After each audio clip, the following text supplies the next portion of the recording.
Hello, welcome to Books and Brews, the place where beer and literature meet.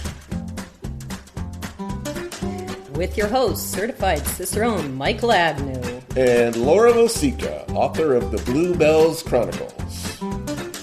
Each month we invite a guest author to read their words and talk about writing while sipping beers specially paired with their work. Today's guest is Elizabeth Tucker. So sit back, Pop a cold one, and dive into some books. and brews. Hit the timer. The timer is running, and that means we have begun. So welcome everybody to episode 47. Got it right? Yes, you did. Books and Brews podcast. So thanks for tuning in. Laura, what's going on with you? Well, as you can see from my background, I'm in Key West. Yeah, the background's fake, but I know you're really there. I am really there. The background is fake. The background is fake because we're in this condo, which is quite beautiful, and it seems very elegant in person. On the camera, it looks kind of cluttered. So put up a virtual background to just keep things neat and simple. And for those who can't see out there, you're on a bay, nice with palm trees, and you can see my face. Houses and boats and. My face is really red because I just came in off the boat, wind blown and wind burn on my face. But living the Florida life. Right, it's a tough job, but someone's got to do it. So a couple days and we'll be heading back to 8 feet of snow because I don't know about Minneapolis, but it's supposed to get hit with about 2 feet of snow. I think what's today, Thursday, yesterday and today. And we already had 6 feet. So yeah, we were supposed to get 2 feet of snow, but I think we got at most 1.5 feet. Well, that's better. Have you had to clean your roof off yet, or have you gotten away without doing that? I have not done that. We never done that in any of the years that I have lived in Minnesota. You know, I never had either, but this year we did, and it was a pretty hefty price tag to have. Because we had ice like this thick. For those who can't see, there's hair caught in my hands, and we had ice probably 18 inches thick in some places, if not more. And we were starting to get leaks inside. And, you know, I'd been trying to scrape it off with the roof rake and all, but we couldn't do it anymore. So I'm here in sunny Florida. We went on a dolphin safari yesterday, and we saw the sunset at Mallory Square, where it's the practical part of me says, what's the point of this? But, you know, the more artistic side of me is like, that's really cool. So every single night, everybody gathers and they all sit on the docks and the wharfs, and there are street buskers and entertainers. And when the last edge of the sun descends below the horizon, everybody cheers. And they do this every single night. So it's kind of wild, but it was neat. And this pertains to our guest tonight. We went on the Ghostlore last night, Ghosts of Key West. Wonderful. Wow. Yeah, so that was kind of cool. Some interesting stories and one really, really gruesome story. And so how about you, Michael? What do? I race around in the morning to get work done at home, and then I go to work.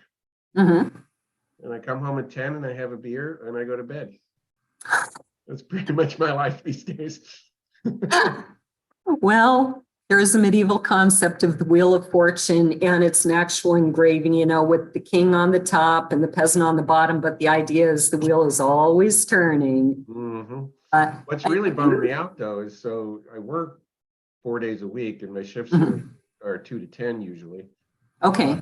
And since I have other things that still have to get done in the mornings, it's significantly cut into my banjo time. So instead of playing, that stinks. 6 to 7 days a week, I'm playing 2 to 3 days a week. Hey, you're still me. I haven't touched an instrument probably in 5 months. I just haven't had time. We've been trying to get the rabbits out of their cages so they can go make little baby rabbits. I'm keeping this very PG. And Chris finally built like this little rabbit trail in this big enclosure we have in the detached garage. So now they're out having lots of fun. And we're kind of hoping there's some baby rabbits on the way from both of the does. Nice. So, but other than that, I'm schlepping manure and feeding animals and then doing my publishing work and my writing. And I never have time, trying to get the arrow garden growing again, things like that. So living the farm life. Yeah, I know I'm becoming a farm wife. I'm guessing you haven't had time to read. No. Well, I've got you covered again. Let's see. I don't know if I can count this book. I'm only like a few pages in, but it's called, oops, I think it has to be in front of me. Can you see it now? It's Partially. it's ghosting in and out. It has to be in front of me. It's called Crisis by Kurt Schlichter. But because I'm here in Key West and we're still hoping to see the Ernest Hemingway house, I've read The Old Man and the Sea. I just started A Movable Feast tonight. And of course, I read Haunted Halls by Elizabeth Tucker. So that's what I've been up to. All right. Well, who's our guest? Elizabeth Tucker is a distinguished service professor of English at Binghamton University.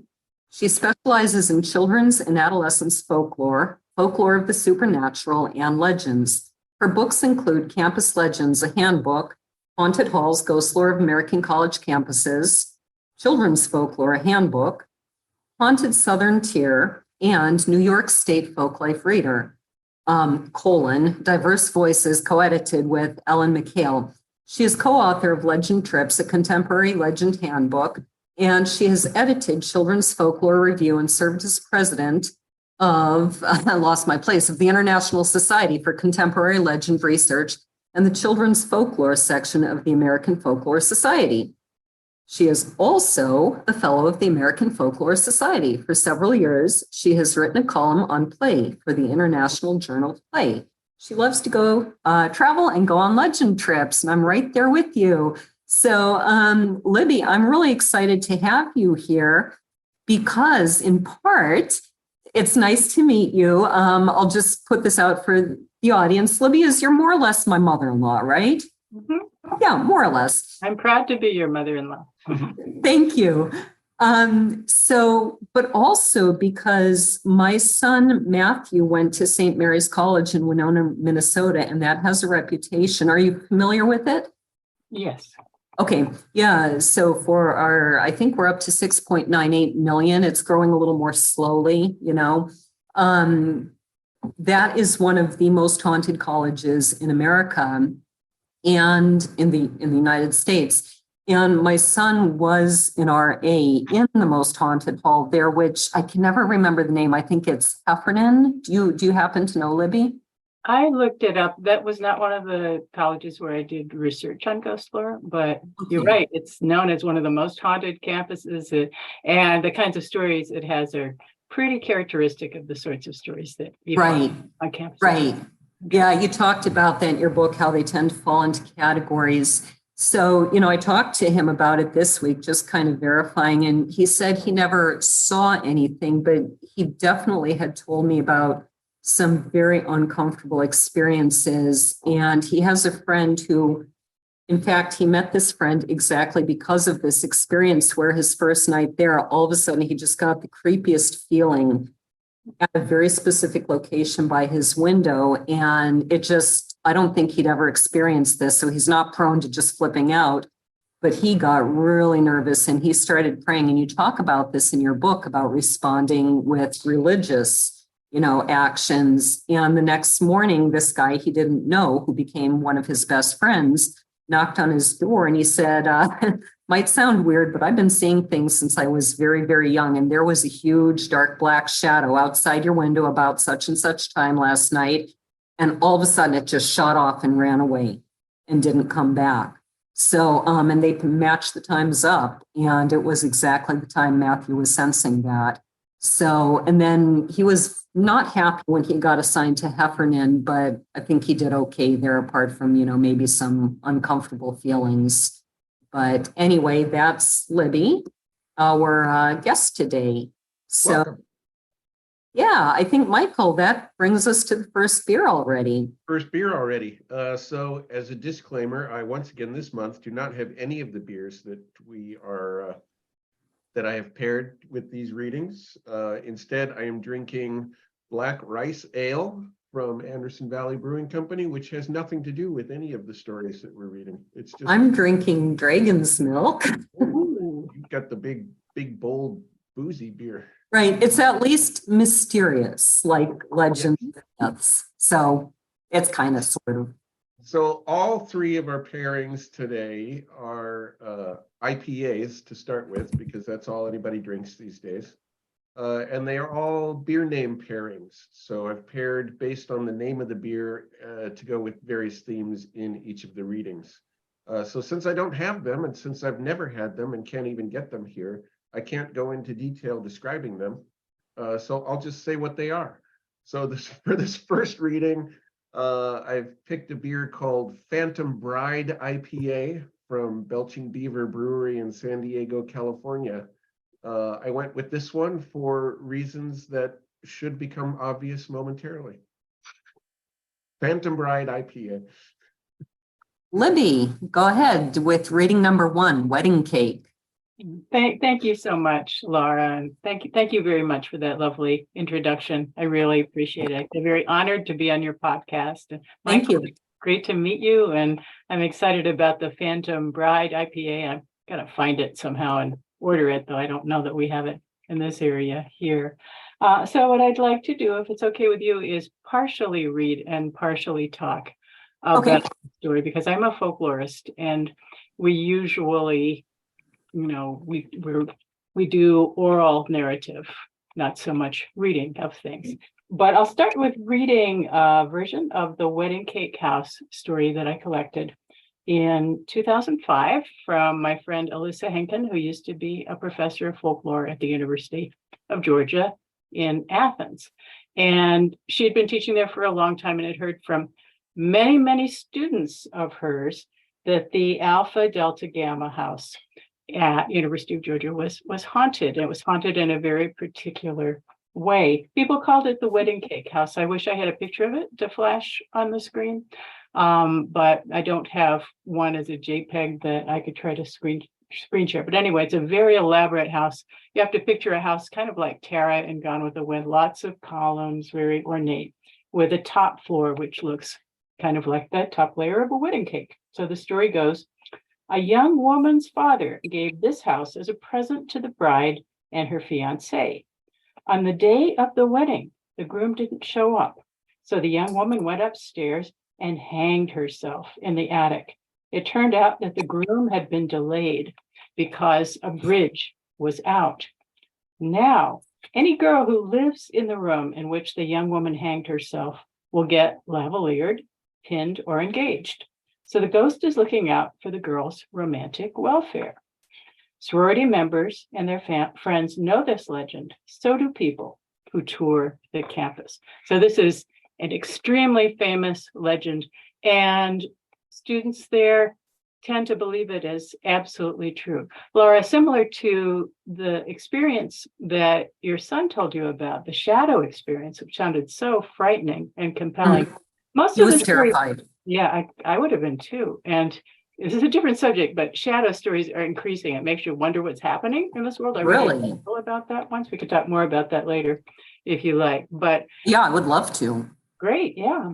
But this is a story in which students absolutely believe. And so girls who get to live in that room where Suzie, she's usually called Suzie, the girl who hanged herself, supposedly died, believe that they are going to get pinned or lavaliered, which is a Southern custom of having the initials of the fraternity on a necklace, or better yet, engaged within the year, because Suzie, the girl who hanged herself, is going to make sure that that happens to them.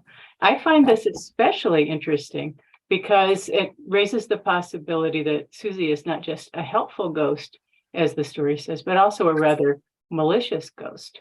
Her romance resulted in her dying, committing suicide. So this is not a happy story, but she haunts this room, waiting for someone whom she can nudge toward getting into a romantic relationship. And then who knows how that relationship is going to go. Hopefully it will go very well. But there's a kind of sinister side to this. I also like the story because it reminds me of Dickens' Great Expectations, which I was forced to read in high school, but came out later. Miss Havisham. Miss Havisham, sitting there with a rotting wedding cake, wearing her decaying wedding dress, and trying to inveigle the young people in to be ancillaries to her own tragic story. So this is a very, very colorful story that is definitely believed, and it's characteristic of the kind of desperate lover pattern that we find in college ghost lore. Speaking of patterns, I read as much of your book as I could, which was maybe the first couple chapters. And you mentioned like marbles on the ceiling stories in part of this reading. I don't think you read it just now. And other places you mentioned that ghost stories fall into categories like the face in the mirror, statues that become animated, theater ghosts, laundry room ghosts, haunted faucets, of all things, brides never to be, which is this one. I was curious, have you ever come across a story that just can't be categorized? Oh, that's a great question. And I think I've come across many stories that would be hard to categorize. I tend to focus on the ones that can be. Okay. I try to make sense of them. But one thing I've noticed that I think is quite interesting is that although there's a pretty firm emphasis on gender in many of these stories, such as the wedding cake house story, there's a kind of increasing tendency these days toward genderless ghosts. You can't tell, they're not female, they're just there. Sometimes they're friendly, sometimes they're malicious, and it's kind of difficult to tell what's going on. The shadow man in our university's nature preserve is one of those. Nobody really knows who the heck he is. If indeed it's a he, but people tend to he, she, it. Yeah, that's just kind of a default pronoun. Why do you think these shadow ghost stories are increasing? That's very interesting to think about. Some people think that we are on the threshold of a different world and that shadow people are moving into this world just to visit and then moving back out. Some people think we might be shadows who are also moving into other worlds. I have no way of verifying that. It's a thing to think about, but there are many stories of that. And I guess that's why we pay attention. You do talk in your book about that these ghost stories serve functions for college students. So what might a function of this story you just read be? I think it's an initiatory story. These stories tend mainly to be told by freshmen who live in dorms. And so they're getting used to living away from home. And they're trying to find ways to get used to college life and to come to terms with some of the difficulties of college life, such as starting romantic relationships that may be more serious than what they've had before. And so these stories present a worst case scenario, warning students to be careful and to find more moderation in their own life. Which, Michael, reminds me of one of our first guests way back at 9:50 a.m., Ross Fishman, who was talking to us about how Russian stories and parables are so dark for exactly that reason, to teach lessons and say, don't be stupid, don't be greedy, don't be this, because bad stuff is going to happen to you. So it sounds like it's a similar thing. And what drew you to writing this book in the first place? What drew me to it was that people were talking about it all around me. I was a collegiate professor in one of the residential areas, and students were coming to me saying that they had seen ghosts appearing in their mirrors. And my friend, who was head of the residential life department, told me that he had seen on their listserv a query from a college in the New York City area saying that they had an old building that was haunted and students were suffering from being touched in the night and feeling evil presences. And could anybody please help them exorcise the ghost? So I thought, if something appeared on a mass email from a housing director, this was pretty serious. I needed to collect more stories and see what was going on. And I'm kind of curious, this is more off the cuff. I usually plan my questions, but as I was reading your book, it did keep going through my mind. What would you say there's a difference between the study of ghost stories on a college campus versus ghost stories for the rest of us? I'd say there are some differences because colleges tend to be special communities. There's students Many of them of traditional age, not all, but they're living together with a common purpose. They're to some extent isolated from the rest of the world. Binghamton University, where I teach, is a kind of country suburban campus, cut off more than, say, NYU would be. But it's a community of mostly young people with a common purpose of getting educated and making the transition from being teenagers to adults. So different from just being out generally in the world. So you actually started, or you are, I think you mainly still are, in the academic field of folklore. How did you get interested in folklore as an academic field? I got interested in folklore because I had just been doing a Fulbright in Germany, and then I came back and worked on getting a master's in English because I like to read. I didn't really know what I wanted to do, but then I just happened to hear a presentation, a singing presentation by Lydia Fish, who became a friend of mine at Buffalo State, and she was singing child ballads, and I loved those ballads so much. I have the whole collection of his books. Oh, how wonderful. Yeah. Great. And I just fell in love with them, and I thought, it's a little like the commercial, I'll have what she's having. Whatever it is that she studies and teaches, I'd like to do too. And that's what I've done. I was in the Peace Corps for 2 years. Really? What did you do in the Peace Corps? I was teaching English. Okay. In what country? Cote d'Ivoire on the Western coast. Okay. Heard a lot of legends there, boy. So have you incorporated some of those into your work?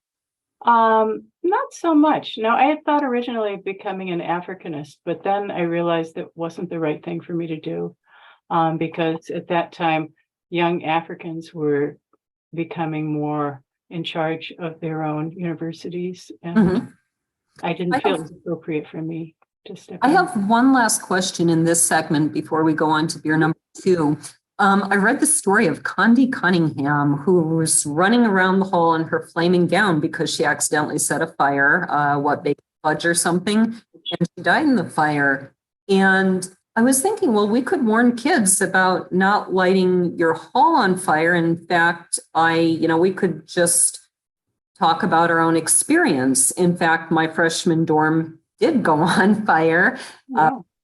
Because of someone's accident. And yeah, we had to find a new home for the rest of the year. It was pretty bad. So what is the benefit? We could tell this warning without a ghost. Why put a ghost in? Or do you believe that Condi's ghost does appear? And maybe it just enhances the warning to have a ghost, to have her stuck for all eternity because of a mistake. I think the last part of what you said very eloquently is exactly what's going on. That, it's one thing to say, be careful with those Bunsen burners, don't let them start a fire. But if you have a ghost character who is there haunting the place, rather like Hogwarts, Harry Potter with nearly Nick and Moaning Myrtle, right. It makes it more exciting and compelling and puts a little shiver down your spine. It makes it more exciting. You remember it more. And so I'm wondering if maybe, it should be a pretty big warning to say somebody died in this hall in a fire. Do you think it keeps it a little more present and vivid in the imagination if you say she died in the fire and she's still here running around the hall? It absolutely does. Yeah. Okay. It makes it much more real. And especially because students tend to tell these as personal experiences, not just as some old story that somebody repeated, but I felt the presence of a person. And this covers all sorts of things such as death by relationship violence. Okay. Yeah, we're ready for beer number 2. So, Michael? Beer number 2 is, as I said, yet another IPA and yet another one named based on the name of the beer. So this is from Iron Goat Brewing Company in Spokane, Washington. And this is, I just realized I've been to Iron Goat Brewing Company. They're really good. Huh. You've been to Ireland? Iron Goat Brewing Company. Okay, for some reason, I thought it's in Ireland. No, it's in Spokane, Washington. Stuff in my head. It just occurred to me just this moment that I've actually had lunch there. Very cool. So this is called, for reasons that will become shortly obvious, Minnehaha IPA. Wow. And again, I don't have it. I've never had it, so I can't speak to it. But it's an IPA, and it's called Minnehaha. Perfect. I'm amazed at how many of these beers have names that match perfectly with the readings we hear. But then there are a lot of beers. There are a So, lot of beer names. right. Becoming a problem. There you go. They can't find beer names that haven't already been taken. They'll have to get like a beer name generator online, make new beer names. I could, you know what, that could be my new career path. Since I'm not teaching music lessons anymore, while I'm schlepping manure, I could think about beer names and then, yeah, there's got to be market for that. Libby, we're ready for the next reading. Great. Thank you. I'm amazed and delighted that you found a beer called Minnehaha, and this was the first one. I'm dying to drink it, even though I don't usually drink beer. But in this case, I am really surprised that I found a beer named Minnehaha that isn't made in Minnesota. That would surprise me. Mm-hmm. That's Longfellow country, exactly. Yes. So I'd like to read the story of Minnehaha's Ghost, which was collected by a student at Wayne State University in Detroit way back in 1978. And it's a mysterious story because it's about a graveyard with a mausoleum in it, and nobody knows exactly where it is. This is part of the mystique of ghost stories told by young people. They tend to be really vague about the locations of these places. And so I wouldn't be able to find this place if I wanted to. But anyway, here's the story. And I think it's kind of scary. This actually happened to this student. He says, somewhere in Ionia, there is a graveyard with a mausoleum. And this mausoleum is supposed to contain the remains of the Indian woman, Minnehaha. She was, as I have heard, very hostile by nature. And there is a small statue of her at the top of the building, holding a knife over her head. As the story goes, if you stand in front of the mausoleum and call out her name at the stroke of midnight, her ghost will appear from the mausoleum, holding the deadly knife in her hand, as if to strike down those who disturbed her rest. As I was told, no one ever stayed around long enough to find out her intentions. So that's quite unnerving, isn't it? As I said, mysterious place. We don't know. Somewhere in the Ionia area. I tried once to figure out where in Michigan this might be. I couldn't do it. I couldn't follow the vague directions. But the idea behind this seems to be that there is a Native woman who is waiting for revenge. And if you call out her name a certain number of times at midnight, she has a knife. She will raise it over her head as if to strike down those who disturb her rest. And the implication here is that she may stab you. Now, this is hauntingly similar to a ritual that many young people and even some older people practice in this country. You're probably familiar with it. It's called Bloody Mary. Mm-hmm. And it involves, have you done it? Stood in front of a mirror? No. Some people think it's not very, nice thing to do. About the most I've done along those lines is when I was, I lived in Duluth, so I was in 7th, 8th, and 9th grade. And my sister and I had our bedrooms in a finished attic. So it was one bedroom on each side and kind of a bathroom and hallway and closet between them. And my sister's bedroom had this attic space. And so we used to go in there with my cousins and we did a Ouija board in quotes. What we did was we made it ourselves and we had magnets. So we would sit there and I would move the magnet around. So that's as close as I've ever come to doing anything like that. I think I did try a light as a feather, stiff as a board with friends once. And then I was kind of like, I really don't want to see this work. And it didn't. So I always do wonder, the people who say these things worked, I confess, I always do wonder, did it really, or do they like telling the story that it did? Mm-hmm. No, it's great to know that you did those things. And I did them too. I think with the light as a feather part of it, it's just as important when it doesn't work, because there's this idea that there's a kind of magic that might be real or might not. I don't want to get too far from this story, but light as a feather does work if enough people put fingers under somebody, because it just distributes the weight. It's really not magical. It's just weight sharing with a number of fingers. But I think the Minnehaha's ghost story is pretty important because it's about the injustice that was done to some of the Native people, and the idea that if you go and ask them to come out at midnight, they may express their rage at what happened and strike back at you. But of course, the question is, why would people do that? Why would people choose to call out a woman with a knife who would try to stab you at midnight? Right. And I think there are a lot of questions. I mean, why would anyone do light as a feather, stiff as a board, or say Bloody Mary? You know, I think there is that fear factor. And I think it's a part of human nature to, want to go skydiving, to want to jump out of planes, to want to test yourself and find out, do you have that courage? What will you do? How will you face it? That's my guess. Mm-hmm. No, I totally agree with you. And I think it's especially important for young people. I mean, you don't see too many people my age out in a graveyard going, Bloody Mary, Bloody Mary. We either did that when we were younger or we got past it. Though there are middle-aged and older people who go to spiritualist colonies sometimes and try to talk to their dead relatives. Right. Now, I am curious, you do say elsewhere when you're talking about the Hiawatha,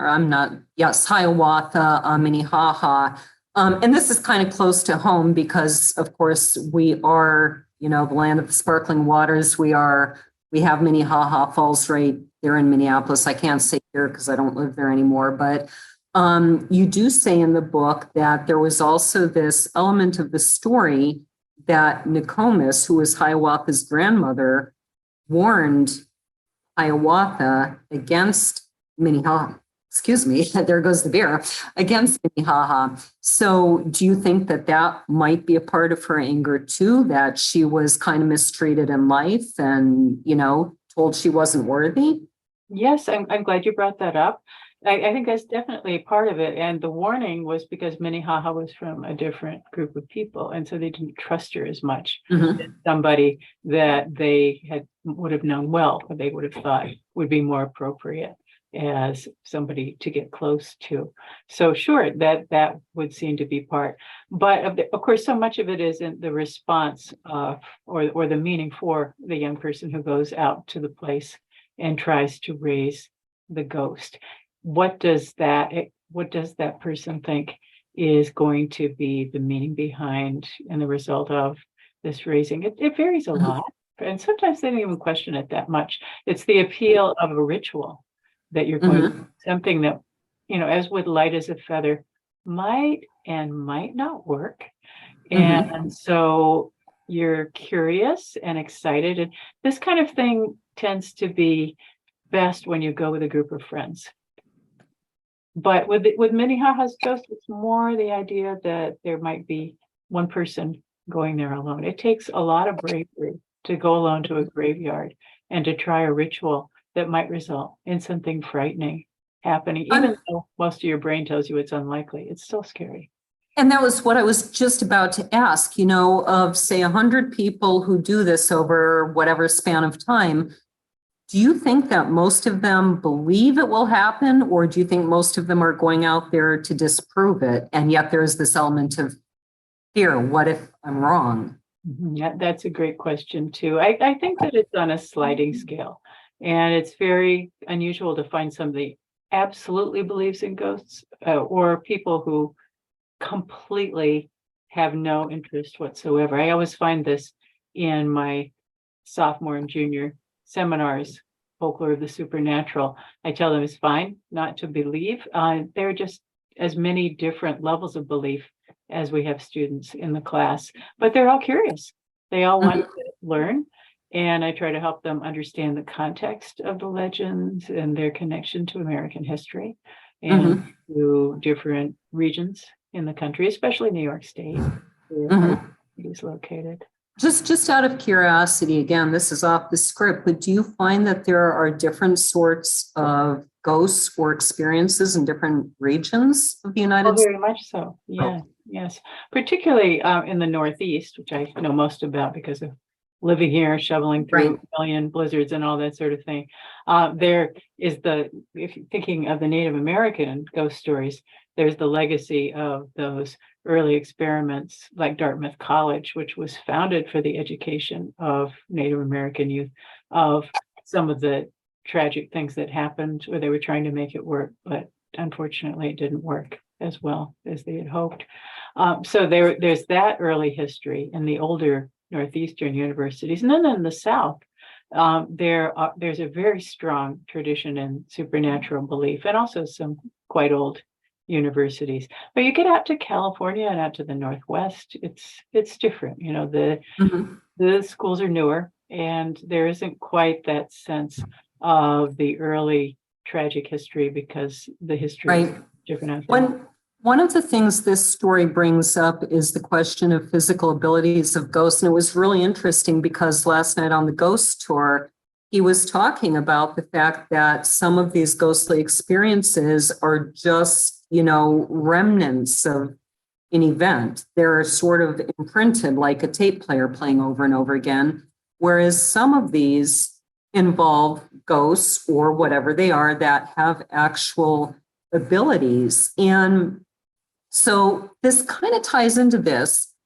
My reaction to this story was it seems more like a made-up legend to scare, because it seems you only have someone in this story in the book reporting that the legend exists, whereas other stories you've got people saying not only does this legend and story exist, but it actually happened to me. Right. And I'm kind of curious, would you make any guesses as to the percentage of the ghosts that really exists versus the people who want to have a story to tell? That's an interesting thing to think about. I think that emphasis has changed over the years. It used to be more common to hear stories such as that Minnehaha's ghost, which is not so much tied to an exact personal experience. These days, I'd say a good 90% of the stories that I hear are based on personal experience. People want to live this story. It's not enough just to, but I think that this Minnehaha's ghost is still a very compelling story because it feels real to me. Even though I don't hear, well, I went there and I lost my lantern. It's just the fact that they made the effort to go out to this weird, isolated, obscure place and were scared to death. I just think it's really interesting that you and I have completely opposite reactions to this story. To you, it feels very real. To me, in comparison to some others, it seems like I think they're trying to scare people. And it would be really interesting to delve into why that is. But we're really close to our time limit here. I want to get one last question in. And that is, in your first chapter, you say something that seems counterintuitive. You say going to college, studies show that going to college actually increases belief in ghosts. And I would think it's the opposite. I would think you go to college and you get all this science and fact, and yet apparently it increases belief. Why do you think that is? Yeah, that's a good thing to ask about. I would say that although that study was significant, it's just one of many studies, and things are always changing. Belief levels vary in different levels of the country, as I was saying, and in different eras. So, I'm not sure that one could apply that finding to everybody, particularly right now. But I think I can explain why it is that belief level tends to go up. And that's that in college, students are with their peers, and some of them are trying out different legend trips and seeing spooky things, and they're excited and they think that something amazing will happen. And so they're enjoying this peer-related questing, which will make the whole kind of experience more real. Not everybody does this. Some students don't do it at all. Right. Chris and I were actually discussing this. And one of the things he asked was, is there any kind of sort of control group? Have they studied, if you go to, I don't know, say HVAC school or, spend 4 years in the military, does belief also go up? Or is it only college students for whom belief goes up? Do they know that? I don't know of that. I wish somebody would do it. That would be fascinating. I do too. I think that's a fascinating question, if it really is just college, or as Chris was asking, is it experience? Because I think that I have come to believe more in ghosts, and you say in your book, nobody wants to admit it, because we don't, we're a world of fact and science, and what can you actually prove? We don't admit it, but the fact is, the more I learn, the more I do believe, because I'm sorry, I'm tripping over my words. This is an exciting topic. I just don't believe that there are that many stories that are all made up and just, mass psychosis or whatever. So I do believe, I'm willing to admit it. I'll stand behind that. Michael, we are ready for beer number 3. Beer number 3, again, an IPA, only this time a double IPA. So it's a strong, even hoppier IPA. Laura, you would hate all 3 beers that I paired this time. So it's good that you can't get them. I've got my dark beer here. There you go. So for this one, I picked a beer from Parish Brewing Company in Broussard, Louisiana. In this next story, there is a ghost that appears in a computer. And so I've chosen a beer named Ghost in the Machine. Oh, that is so great. And again, I don't know anything about it, so I have nothing more to say. Well, I think that's an inspired choice, Ghost in the Machine. That's really terrific. And again, it's amazing how well the names of these things happen to be perfectly matched to Libby's reading. For the record, this was a change. I have not heard this, so I'm flying by the seat of my pants. I can't wait to hear this. I had to get myself another. Normally, I wouldn't go through more than a bottle of beer, but here it is. Go ahead. Raise your courage to right, to face this. After my harrowing experience on the ghost tour last night, one of the stories was really, really gruesome, and it did involve true love and a bride or bride-to-be. So, but go ahead, Ghost of Brian. Okay, the ghost of Brian. Here we go. And this is, different from the Minnehaha story in that it was very much something that 2 female roommates swore up and down had happened to them. One of them came up to see me after a program that I gave in the dorm, and she said that she and her roommate had found that their computer was going wild. The mouse of their computer was moving back and forth like a real mouse, and that it was waking them up.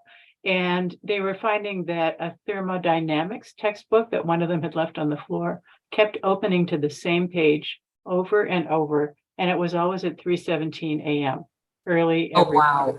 So she said they were getting very freaked out by this and they didn't know what to do. And she asked me if I could help explain it. And so I talked to, she said she would make a video of the mouse and the computer and she would send them to me. She never did, but she was very serious. She was very concerned about this. And then the story kind of took on a life of its own. And the version that I have in the book is a long version that was sent to me by instant messenger back when that was a thing. And it explains how after the mouse moved around, words started to appear on the surface of the computer screen. And the 2 words that appeared over and over were empleh, E-M-P-L-E-H, which if you think in terms of reverse mirror writing, makes sense. The ghost was inside the computer writing what would look backwards like, help me. Help me. Yeah, what he meant was help me. And so this was Brian, who explained to the girls that he had lived in their room many years before. And late at night, he was studying for a thermodynamics test, and he got very worried. He was afraid he was going to flunk. And so he went and found somebody who could give him a handful of caffeine pills, and he swallowed them all. And then he got so hyped up that he ran out the back of the dorm, which was right next to some woods. He tripped, fell into a ditch that was full of water, and he drowned. And he said he had contacted the girls because he wanted them to find his parents and explain to them he had not meant to die. It was just a tragic accident. He loved them and missed them and wanted them to know that he would always still be with them, even though he had died after taking these caffeine pills. So this story has been important to many people. The dorm in which the ghost of Brian is said to have appeared was knocked down and replaced with a different dorm, Broom Hall, by the same name. And so some people have wondered, well, is that ghost still there? I don't think they're still thinking he's inhabiting the glossy new building. But it's a story of warning. It's a story of what can happen if you just casually take a handful of pills wanting to do well on a test. And of course, the message is, don't do it, kids. Just don't take those pills. You don't know what will happen. You may be like Brian. You may end up trying to contact somebody through a computer. You don't want that. So that's a story that's told as true. It's still told as true, even now. Right. That's it. And so I just have to tell you this story because I think this would count as a category of stories of ghosts that involve technology and electronics. And so I was just telling this to the tour guide from last night. His name is Southernmost Ted, if anyone's interested in looking him up. He has some really interesting sites and pictures people have taken on his tour. But a few years ago, I was writing at a place called Blue Harbor, which was in St. Paul. And in exchange for, not paying a weekly fee to be there and write, I volunteered to go in early, open the place up, get the coffee started, all of this. I later found out that before that owner bought it and turned it into a writing center, it had been home to kind of a new age center where they did, I think they might have done seances, tarot card readings, things like that, but they were involved in that sort of thing. And so one morning I was there. I would always get there really early. I would get the coffee going. I would start playing my flute. I would go up to check on the coffee. And so one day I was doing this. I went up to check on the coffee. I came back down, and in the car, I had read a message from one of my students' mothers. And so that text was still pulled up, just what she had said to me. I came down from checking the coffee, and there was this very long text. For those who are only listening, my hands are way far apart. This very long text, as if I had written it, and it started with, "Meet me on the corner of Walnut," and I believe the other street was Oak. It was very clear, "Meet me on the corner of Walnut and Oak." And it kept going. It made sense for a while. Then it continued to be English words that didn't form sentences. And then it started to turn from English words into just gibberish. Wow. And that's one of the most disturbing things that's happened to me in my life. And I wish to this day that I had saved that to read it over. I did look, and there was a Walnut Street very close to Blue Harbor. So, but I was really disturbed. I erased it as fast as I could. I was just, I hate the term freaked out, but I was freaked out. I was so disturbed, and I was never comfortable alone in that place again after that. So that's my experience of technology, and that makes me not entirely doubt it. Did you ever find out, was there any ever physical proof that this person really existed, this Brian? No, I with all of our campus ghost stories and many on other campuses, I've checked to find out whether they're historically valid. In most cases, they aren't. Some of them, some of them do have documentation associated with actual death, but there's no Brian who's documented. I know because I was working in residential life then. There was nobody by that name. It just So before we run out of time, I think you collect things that are meant to be haunted, and you have a doll. Oh, yes. Let me just grab her here. This is a doll you bought because she was reputed to be haunted. Because she was reputed to be haunted, you wanted her. Exactly. I have to say, how some people really, really hate clowns. Right. I think I'm missing part of the female DNA gene because I really hate dolls. Lots of people hate them. I hope you won't be offended. But looking at that doll, I feel kind of like some people feel looking at clowns. I'm already disturbed. she's a nice doll. She's never caused the least bit of trouble. And Daisy, My granddaughter, my best friend back in Washington absolutely loved dolls, and she had this massive collection of dolls. And I was always just like, I really don't like dolls. I've never liked them, and I don't know why. But tell us about this one. Her name is Tina. I named her Tina after Rod Serling's Talkie Tina in Twilight Zone. And she came with a story on eBay. She was supposed to just cause mild mischief, running footprint sounds and breaking machines and things like that. She was once next to a fax machine that broke right after she was placed next to it. But I've noticed when I bring her to class and introduce her as my TA, some of my students do get a little freaked out, to use that word, and others are just happy to see her. One of my students knitted her this little mask, which I think is hilarious because, of course, a knitted mask, what kind of protection is that from anything? But I usually bring her in early in the semester when I'm teaching, and she's my little sidekick. And I like it that she has the name of Serling's doll because I loved Twilight Zone when I was a kid. And so she had a reputation for causing some trouble in her previous home. Yes, breaking machines and being noisy. And has she caused any trouble in yours? We've had a few broken machines, but really nothing major. Of course, now that I say that, the screen will go blank. My computer will right. prove her power. I could do it. We'll suddenly lose Libby.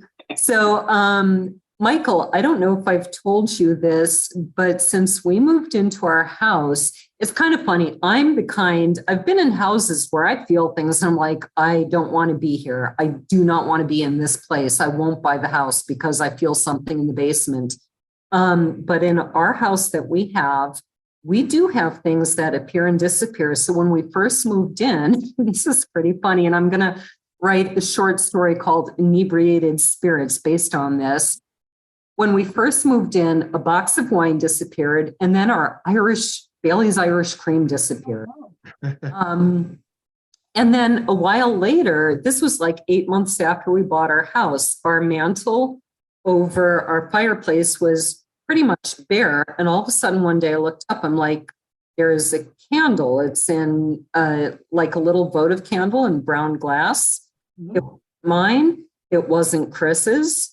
I don't believe for a second that the previous owner left it there and we didn't see it for 8 months. That's like not possible.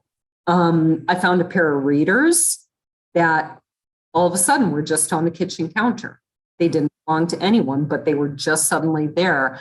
A tile, we had a tile from the shower that's been missing since before we moved in.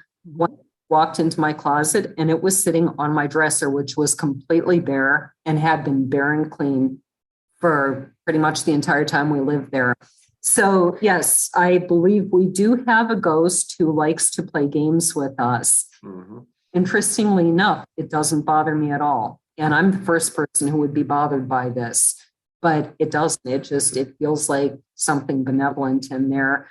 So last question I think we have time for is, I just want to ask you, Libby, people are afraid to admit they believe in ghosts. Do you or don't you?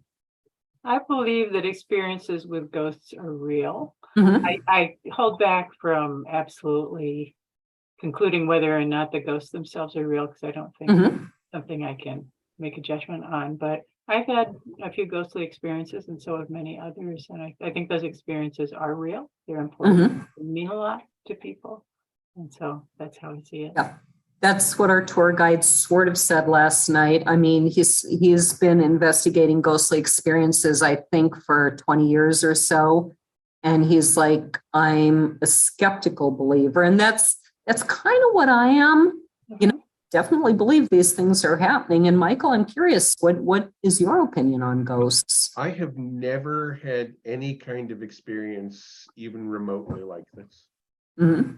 So I have a hard time believing it. Good. So I'm just curious, and I'm not trying to put you on the spot or anything like that. What is your reaction to people who say they've had these experiences? Do you think that they're making it up or, delusional or? No, I think they've had some kind of experience, but ghost? Probably not. one of my earliest experiences, and it wasn't my experience, but when my youngest sister was born, we lived on a street that I kind of jokingly say had a cemetery at one end of the street and a haunted house at the other. And the woman who lived in this haunted house happened to give birth the same day as my mother. And this is how I know about this. Their babies were born on the same day, so they were busy chatting in the recovery room, and this house used to be the carriage house to the house next door. And if you know the houses in blue, that makes sense. And so it was a man in the 20s who kind of went crazy, was shooting out the windows. Some stories say the police shot him and captured him. Some say he died in front of that lower floor. But the woman who lived in this house, among other stories she told my mother, said they had a hunting dog who was very sensitive, of course. And one day she was feeding her kids in the kind of upstairs kitchen. And the only way you could get to that was with this interior flight of stairs that led from the kind of front door. It was a carriage house. It was a weird setup.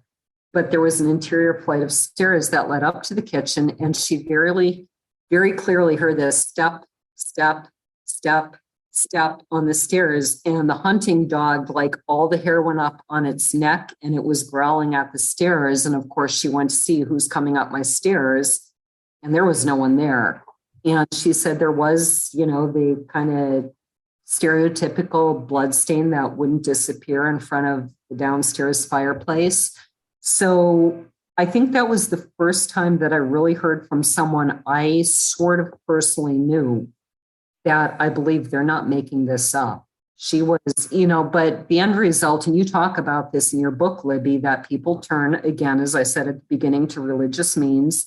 This woman went down and she prayed and prayed and prayed, and nothing ever happened again after a few experiences. So this is the shortened version of the story.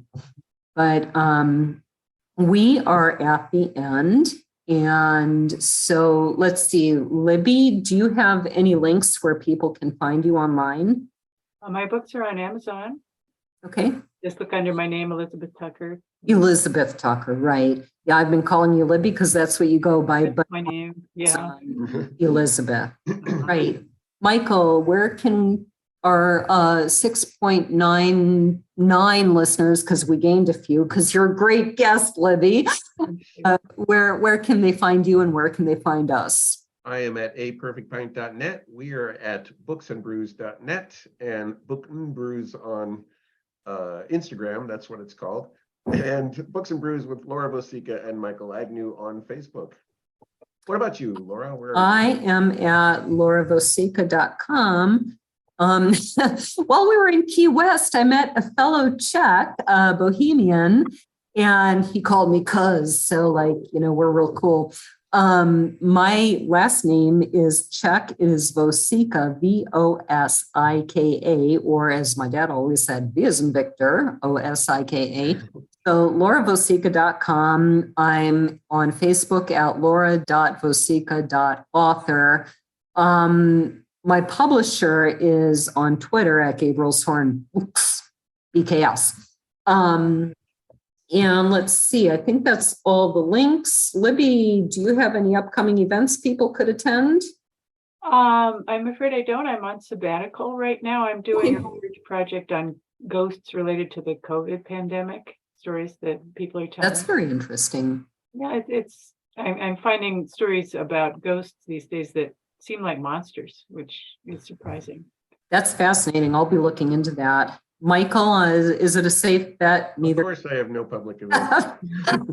I'm working too hard. I run a theater company, but I have no public events ever. And well, I could put out my manure schlepping schedule if people pay me to come and buy my books and watch me schlep manure. I'd be happy for that. So, of our look at that. We just went up to 7 million viewers. I swear it happened. Ding, Ding, ding. ding. And who is our guest next time? Before I say that, if you are out there and you're an author and would like to be on our show, contact me. You can easily find me on social media. Next week, we have Charlene, and I see because I am on vacation, I didn't put her whole name. It's Charlene Baker McLaren or Charlene McLaren Baker. I forget which. She was born and raised in West Michigan and attended Spring Arbor University. Upon graduating with an education degree in 1971, she taught second grade for 2 years, then accepted an invitation to travel internationally for a year with the singing ensemble, which I'll be really excited to hear about. In 1975, she returned to her teaching job and then married her childhood sweetheart. Together, they raised 2 lovely daughters, both of whom are now happily married and enjoying their families. Retired in 2003 after 31 years of teaching, Char loves to read, sing, travel, and spend time with her family, in particular, her wonderful, adorable grandchildren. So I want to say she writes women's fiction, kind of, I'll have to double check. And in fact, our 7 million readers or listeners will have to tune in to find out what she writes, because Jen and I fell down on the idea what our next guest does, but this is who she is. She writes books. I know she writes books, and they're I think they're kind of like mine in that they try to stay very realistic to human nature, which I think some books are kind of fluff and just for fun, and there's time and place for that. But I think Charlene's are more really trying to delve into human nature and relationships and so on. All right. Well, looking forward to talking to her about writing books. This has been episode 47 of the Books and Brews podcast. Libby, I want to thank you for joining us and sharing your spine-tingling tales. I got a couple of chills through the thing. And I want to thank everybody out there for tuning in. Tell your friends. Cheers.